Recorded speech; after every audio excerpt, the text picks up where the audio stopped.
Assalamualaikum warahmatullahi wabarakatuh. Apa kabar semuanya? Mudah-mudahan semuanya sehat walafiat. Hari ini kita akan membahas tentang sistem hukum di dalam Islam untuk memberikan gambaran kepada Anda tentang bagaimana sebenarnya posisi hukum Islam di dalam agama Islam. Jadi ini sifatnya sebagai pengantar sebelum kita nanti membahas topik-topik terkait dengan hukum Islam terutama di Indonesia.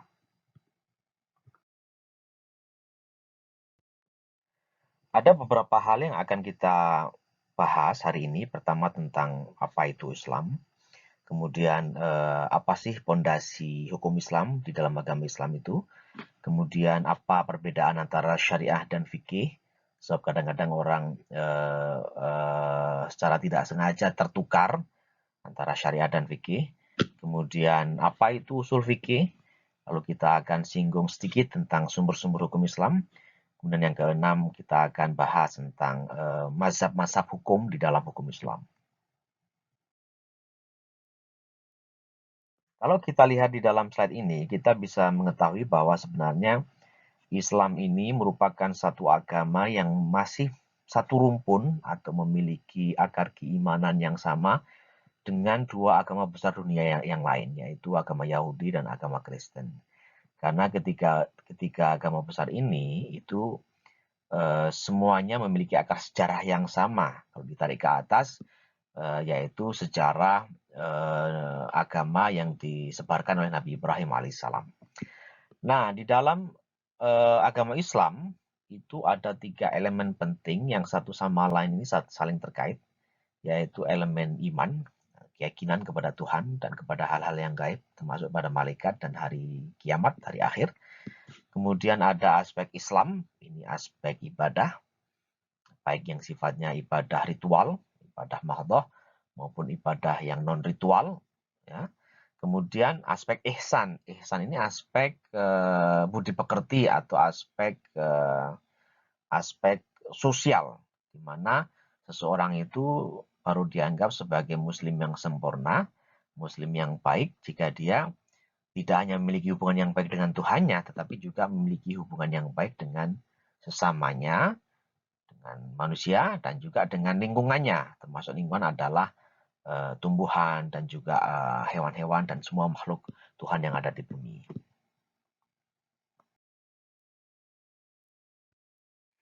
Nah, sekarang kita melihat apa sih sebenarnya yang menjadi pondasi hukum Islam.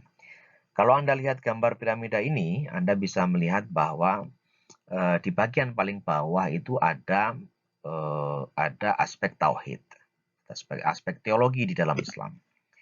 Tauhid ini artinya mengimani adanya Tuhan yang Maha Esa, yang disebut dengan Allah Subhanahu wa Ta'ala.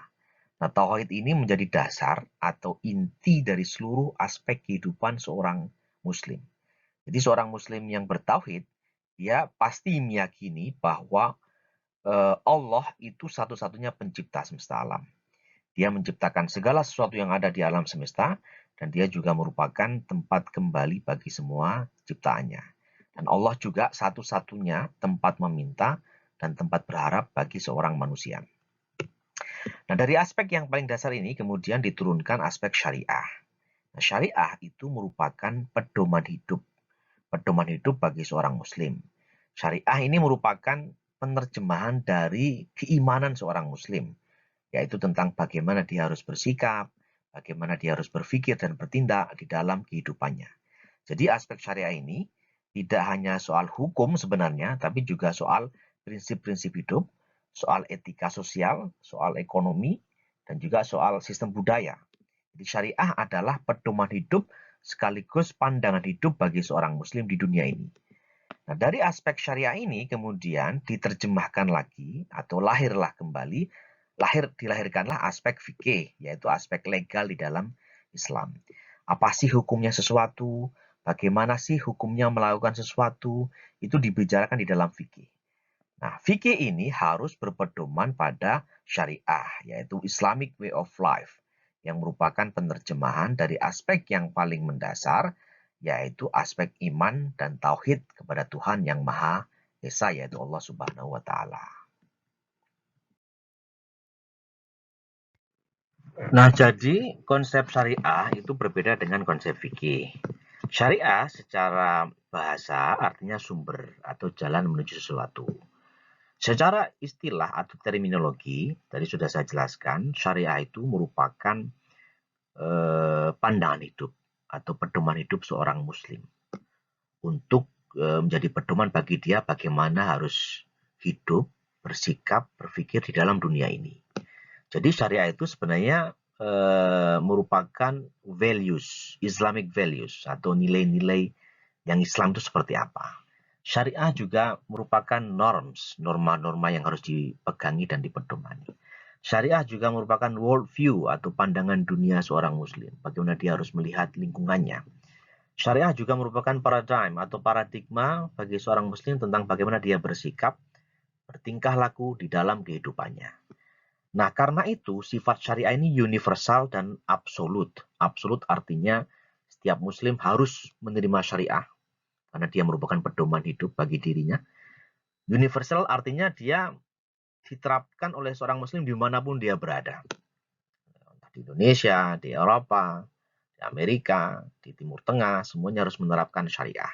Nah, syariah ini merupakan nilai-nilai atau prinsip-prinsip di dalam Islam yang diketahui dari ayat-ayat di dalam Al-Quran dan juga diketahui dari hadis-hadis Nabi Muhammad SAW. Jadi syariah ini merupakan norma-norma yang sifatnya umum, sifatnya universal bagi seorang muslim dan harus dipedomani oleh dia dimanapun dia berada. Dari mana dia diketahui? Dari mana syariah itu diketahui? Yaitu dari Quran dan dari sunnah Rasulullah SAW. Jadi kalau orang bertanya syariah itu dari mana? Syariah itu ya dari Allah, ketentuan Allah yang diberikan di dalam Quran dan diberikan melalui Rasulullah SAW yang merupakan utusan Allah. Nah, fikih ini aspek legalnya atau aspek hukumnya. Secara bahasa fikih berarti paham atau mengerti. Secara terminologi, fikih ini artinya adalah ilmu yang membahas tentang hukum-hukum taklif. Taklif itu pembebanan.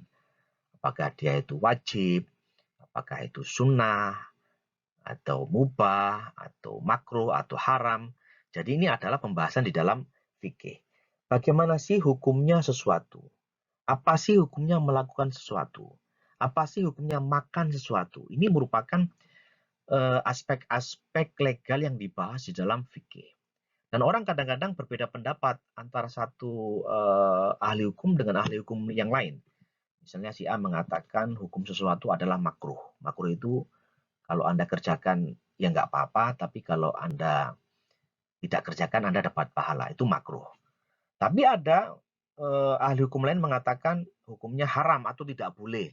Nah, ini adalah aspek fikih, legal opinion of the jurist. Jadi fikih ini sebenarnya merupakan produk intelektual seorang ahli, seorang pakar hukum di dalam menghukumi sesuatu. Nah, apa dasar dia di dalam menghukumi sesuatu? Dasar dia haruslah Al-Quran dan Sunnah dan juga dasar-dasar yang bersifat reasoning atau akli. Nanti kita bahas ini. Jadi, fikih ini lebih pada produk intelektual seorang ahli hukum di dalam Islam. Ya, karena dia nanti outputnya adalah menghukumi apakah suatu itu wajib, berarti harus dikerjakan, apakah suatu sunnah atau recommended, apakah itu mubah atau sesuatu yang boleh dikerjakan atau boleh ditinggalkan, atau apakah suatu itu makruh, kalau dikerjakan ya nggak apa-apa, tapi kalau ditinggalkan dapat pahala, atau haram, sesuatu yang tidak boleh sama sekali dilakukan. Nah, ini merupakan produk fikih.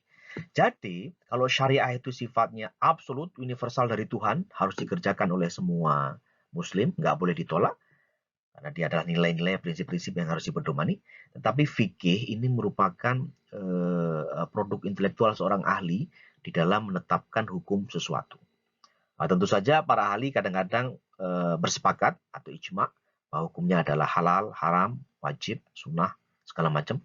Tapi kadang-kadang juga para ahli atau para fuqaha, ahli hukum di dalam Islam berbeda pendapat tentang hukum sesuatu. Nah, dari sini kita bisa mengetahui bahwa syariah itu wajib diterima, nggak bisa ditolak. Tetapi fikih, nah ini merupakan arena yang membuka peluang adanya perbedaan pendapat di kalangan para ahli. Dan umat atau pengikut umat Islam itu boleh memilih apakah dia mengambil pendapat seorang ahli satu atau dia mengambil pendapat seorang ahli yang lain. Pedomannya didapat dari mana? Pedomannya didapat dari Quran dan dari Sunnah sesuai dengan pemahaman para ahli itu, sesuai dengan penafsiran atau sesuai dengan apa yang dipahami oleh para ahli tersebut. Itu perbedaan syariah dan fikih.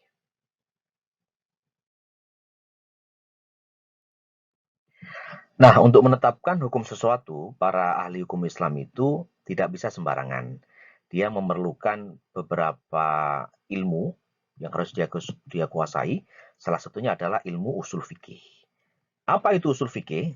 Usul fikih secara etimologi mengandung dua kata, yaitu kata usul dan kata fikih.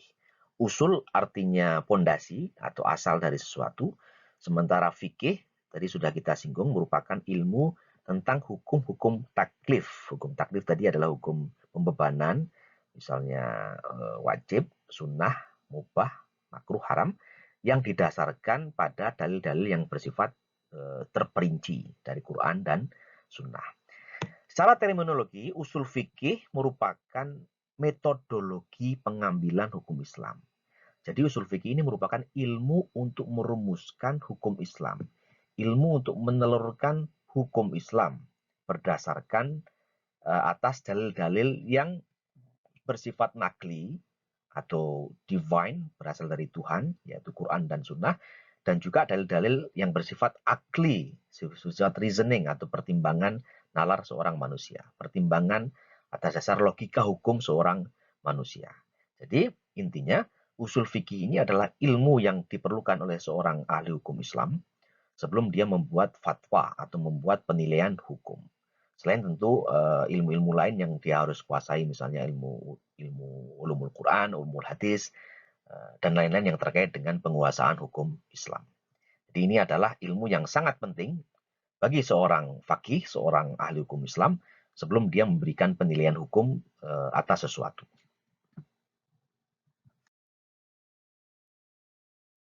Oke, tadi sudah sedikit saya singgung tentang sumber-sumber hukum Islam.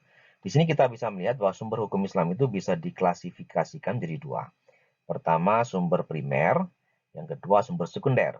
Sumber primer itu berupa dalil-dalil nakli atau dalil-dalil yang berasal dari Allah Subhanahu wa taala, baik yang langsung diwahyukan dalam bentuk Al-Qur'an maupun yang diturunkan melalui perantara Nabi Muhammad SAW dalam bentuk sunnah Rasulullah SAW. Yang kedua adalah sumber yang bersifat sekunder, yaitu dalil-dalil akli. Akli itu bersifat reasoning. Contohnya macam-macam, atau metodenya macam-macam. Ada ijma, ada qiyas, ada istihsan, ada maslahah mursalah. Nanti akan kita bahas secara spesifik dalam pertemuan-pertemuan yang akan datang.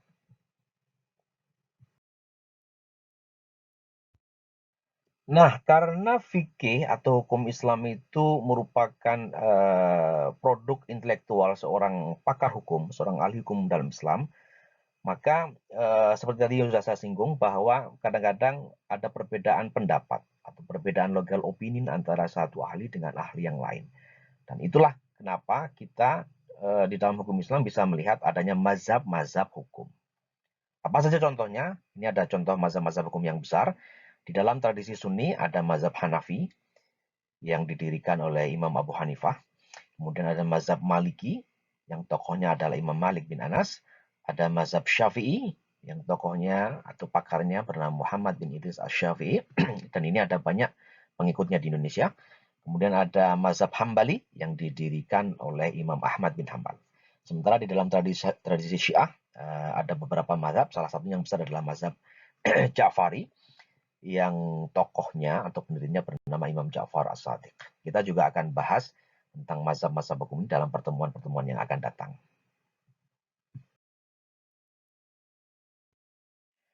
Oke, setelah Anda menyimak paparan saya tentang sistem hukum di dalam Islam, sekarang giliran Anda menjawab pertanyaan saya. Dari paparan saya tadi, bisakah Anda jelaskan kembali apa sih perbedaan antara syariah dan fikih? Satu. Yang kedua, Bisakah Anda jelaskan apa itu usul fikih dan seberapa penting usul fikih di dalam hukum Islam?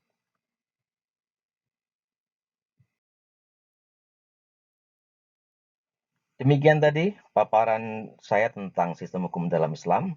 Terima kasih banyak atas segala perhatian. Mohon maaf atas segala kekurangan. Mudah-mudahan ada manfaatnya.